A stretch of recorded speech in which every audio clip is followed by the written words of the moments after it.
Welcome to On Texas Football. I'm Bobby Burton, joined by a special guest, Lance Zierlein, senior draft analyst of NFL Network and NFL.com, as well as morning talk show host on ESPN 97.5 in Houston. You can catch him there every morning. He is a busy fella right now. He's at the NFL Combine. You can tell by his background. He's at the hotel room in Indianapolis. This is your tax day if you're an accountant, right? I mean, the NFL Combine. It's one of them. It's one of them. My tax day is probably the 3 days that the draft goes on. So, I don't even know what April days they are. Just Thursday, Friday, Saturday, of whatever it's going to be this year. And yeah, but this is one of them. And then, I'm doing a lot of the talking right now and trying to – I'm kind of the cheat sheet, I guess my scouting reports are for a lot of the people nationally. But once Combine jumps off, I'm learning about some of these guys the same way.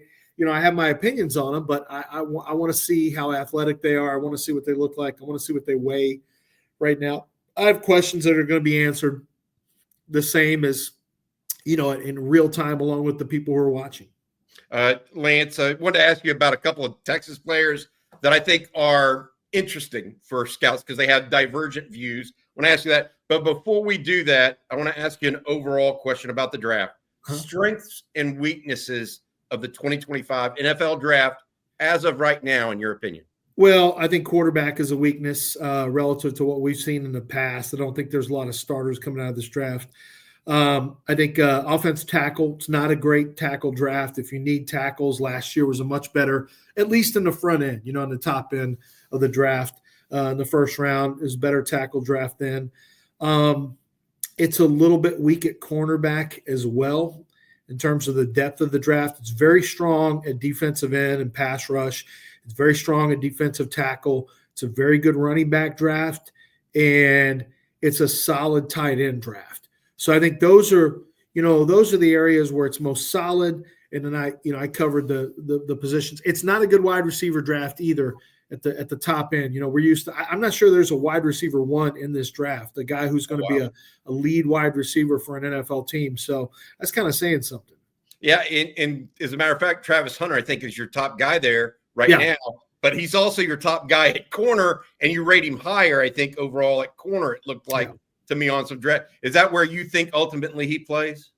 I really think, Bobby, it's going to depend on who drafts him. I think, it just depends on who drafts him.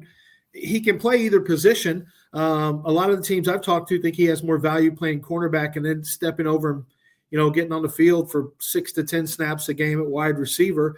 It's easier to do that than play wide receiver and think you're going to play a few snaps at corner. It's a more technically driven position. So I think it really depends on who drafts him. I think if you draft him a wide receiver, I don't think playing him two ways makes a lot of sense. He's just going to get too worn down. He's played over 2,600 snaps over the last 2 years alone, which is mind-boggling. I mean, usually 4-year starters are playing in that neighborhood of snaps, but sometimes they don't even play that many snaps. Who is your highest rated player in the draft? Ashton Jeanty. It doesn't make him my, I wouldn't draft a running back with the first pick of the draft, obviously, but when I went through everything and I stack him up about, I gave him a grade that is potential to be a perennial all-pro, like one of those types of grades. I just think he can create in a lot of different ways for himself through wiggle, through speed, through power.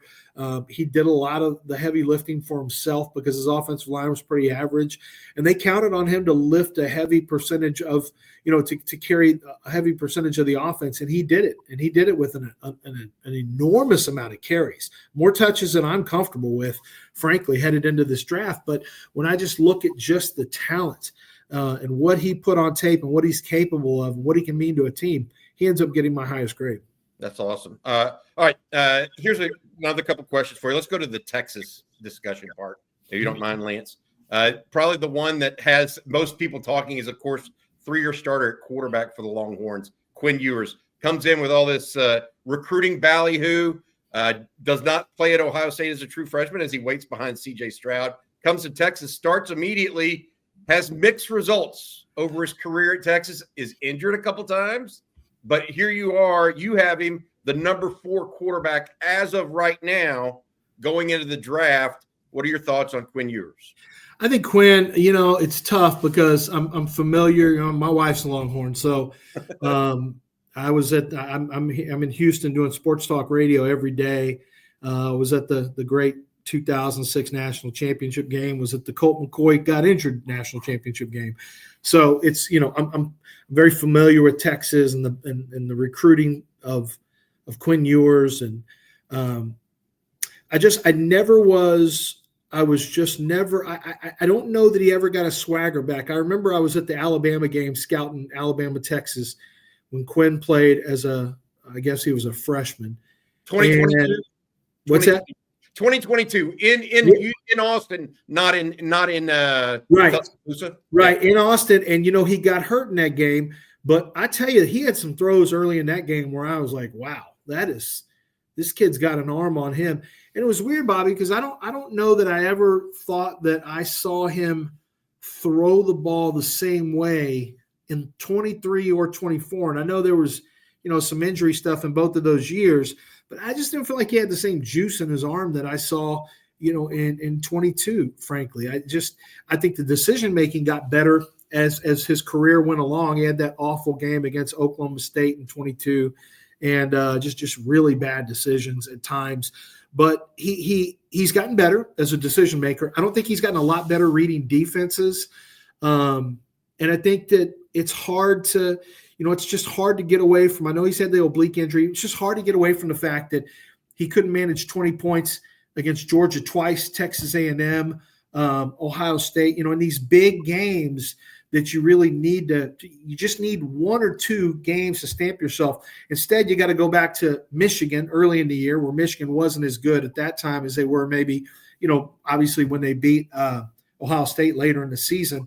But he had a good game. He looked really good against Michigan. And then, you got to go all the way back to 23 and a win on the road against Alabama. So there's not a lot to hang your hat on in 24, and that really makes it tough for him, because I think that, the issues he has from a scouting standpoint, I'm looking at, man, is the decision-making good? Is he able to play chess against defensive coordinators who are trying to fool him? Is he able to get to his third read confidently? There's little things you look for. I think he's still got enough arm talent. I think he's – I know Quinn, I'm interested. I don't know. I haven't seen. I assume he's throwing. I was told he was going to throw. Yeah, so, he's supposed to. Yeah.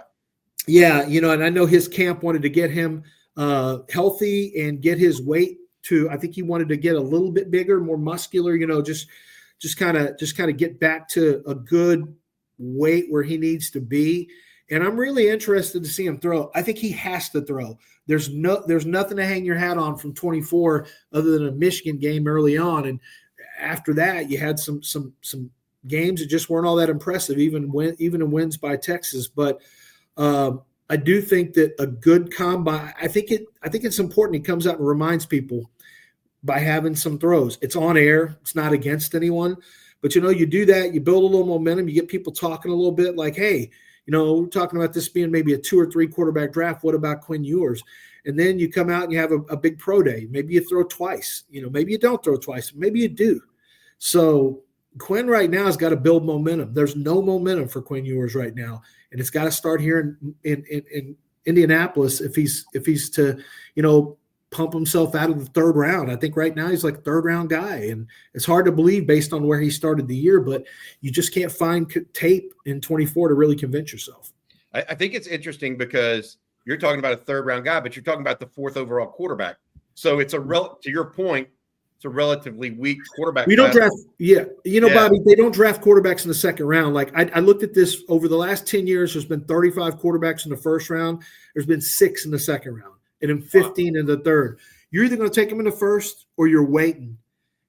Or if they're going in the first, you think they can start. If they don't, you're not fooling with them in the second, because there's better players at other positions that you need to go draft. You're not going to take, second tier quarterbacks. So a lot of times they'll slide all the way to the third. So that's why I'm kind of looking at this as, 6 quarterbacks in 10 years. And the only one that's been a good player is Jalen Hurts. That's it. Christian Hackenberg, Kyle Trask, Jimmy Garoppolo. These guys just have not become the big time quarterbacks. And Garoppolo actually was 11 years ago. So there's some other ones in there as well. But I think NFL teams are going to say, look, if you're a starter, we're taking you in the first. If you're not, we're going to wait. We're going to wait, because then then we can call you a backup. We don't have as much pressure. And then if you become a starter, that's great. We got another Russell Wilson situation on our hands. But, you're cheaper. But if we call you our starter early on, then our jobs are on the line if we don't develop you. That's fair. Got to ask you about the two receivers, Matthew Golden and Isaiah Bond, as well as the two offensive tackles, if you don't mind, Kelvin Banks and Cam Williams. You feel good about those guys going in the top half of the draft, I guess is the best way to put it? What do you mean by top half? Like first 3.5 rounds. Top. Oh, man. Matthew Golden's going in the first. Kelvin Banks is going in the top, I think, 15, 16 picks. Matthew Golden will go inside of – he's going to run really well. I heard he's really testing fast. So Matthew Golden's going to run really well. He's been an ascending player. I watched him in Houston and at Texas, there was something about him. When there was a big play, and you know this, Bobby, when there was a big play needed to be made, he made it. And Quinn looked for him, and Quinn believed in him and trusted in him, and he went and made plays. And I think Matthew Golden is an ascending player. He's a first-round pick. Kelvin's a first-round pick. Cam Williams, to me, the tape wasn't great. He needed another year in college. I think he should have stayed. With the NIL being what it is, you can get money doing that, and he could get better under Coach Flood. And, I think it would have benefited him. He came out. Okay, well, where are we now? Well, he's got a lot of traits. He's got a lot of physical ability, a lot of tools. He's got some athletic ability, but he's not where he needs to be. The technique needs work. The pass sets need work. He needs work on his, the X's and O's of football and stuff like that. But guys don't really – he has the physical stuff that teams are going to be willing to take a shot on. So I think the tape is like third round, but I think that he probably goes in the second round because teams are going to say, let's develop him. He's got 1 year of full-time football. He still is going to get a lot better. Let's take our shot with him. Now, as far as Isaiah Bond, this is a tough one for me because I think Isaiah Bond is really talented. He's very smooth. There's times he reminds me of Jalen Waddle when he was at Alabama. I went and watched his Alabama tape and his Texas tape. I know he was beat up at Texas, but he still had routes where he got open and they just didn't look at him. They didn't look his way. There were times I thought he looked almost disinterested, like he wasn't going to get the football.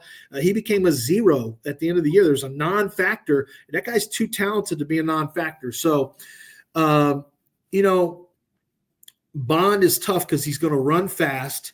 He's really smooth route runner. He's got a lot of ability as a wide receiver, but I think scouts are going to have to go in there and ask tough questions at Texas and at Alabama. Hey, how did this guy work? Was he a good teammate? Was he, they're going to dig deep on that and find out why he wasn't more proficient at Texas, why he wasn't beyond the injury, why he wasn't, he doesn't have the production that equals the talent. You got to go find out why. I think that's a fair assessment, knowing the situation as I do. Lance, speaking with Lance Zierlein again, does the morning show at ESPN Houston 97.5, but also the NFL.com senior draft analyst and for the NFL Network. Defense, real quick, Lance, and I appreciate you being with us. Yeah. Alfred Collins, Vernon Broughton, Barron Sorrell, Andrew Makuba, and Jahdae Barron. So a lot of draft picks. A lot of guys. Picks. Where do you think there? What do you think? Alfred Collins goes in a second. Like, that's a lock. Big. He got a little bigger this year. Long limbed, plays hard. I like him. Solid. Can play in a 3-4. Can play in a 4-3. He's a second round all day guy and will be a good player. Vernon Broughton, kind of a funky body type, but then when you watch him, man, he can play. I mean, this guy he's got some rush to him. I was really surprised. Like, I kind of looked at the body type and he's kind of thin in the calves and you just think, this guy doesn't look like a player. And then you see him and this joker's got some game to him. I think he's a day 3 defensive tackle, but I think he'll be a rotational tackle and a guy who can attack the pocket a little bit. He's a better player than he looks, like on the hoof, physically. And a lot of this in Texas, Sarkisian knows this, coming from Alabama and everything. There's a certain way that if you're a big-time program, you want guys to look a certain way: height, weight, length, explosiveness, lean mass numbers that are really high. You want guys that look like pros. And Vernon doesn't always look like a pro, but he plays like a guy who's productive and active. So I like that. I think he goes sometime, maybe fourth, maybe fifth. Barron Sorrell, I didn't see a lot of bad tape. Like everything he did is solid. He may not stand out, but he's stronger than tight ends that he takes on. He beats them at the point of attack. He hangs in there pretty good against tackles. He's got some rush to him. He's got some strength as a run defender. It's just like good tape. It's good, solid, consistent tape. And that to me is probably it's a deep draft, so he's going to benefit because all these ends are going to get pushed up. I think usually he'd be in the third. I think he's probably in the third. Maybe he sneaks up into the late second, but I think probably he's a day 3 pick because, like I said, he's tough.